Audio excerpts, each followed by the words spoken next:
So think of the impracticality of this. I'm famous. I'm in a plane. People are coming into the plane. And I'm looking at a woman and I grab her and I start kissing her and making out with her. What are the chances of that happening? What are the chances? And frankly, I know you're going to say it's a terrible thing to say, but it couldn't have happened.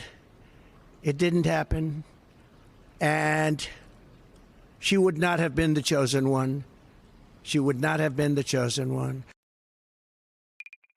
I know when you were campaigning, you said you had no reason really to question the findings of the jury related to the defamation case brought by E. Jean Carroll.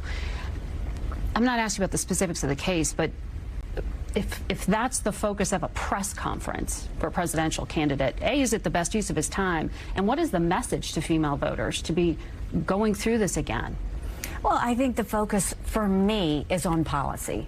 You know, I think But he's the candidate. No, and I've always said, look, if I thought Biden or Trump were great candidates, I wouldn't have run for president. I ran because I thought I could do a better job. You don't think he's a good candidate?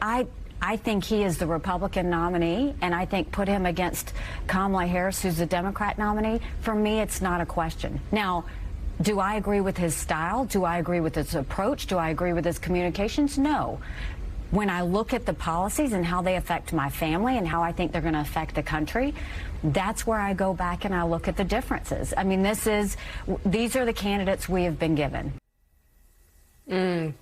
These are the candidates we have been given, and her focus is on policy, and she has nothing to say. She can't think of anything to say. Just absolutely nothing comes to mind when Donald Trump, at a press conference, goes on and on about how the specific woman that he's accused of groping would not have been the chosen one. He would not have chosen her, as in that elevates her in some way, chosen her to grope her sexually.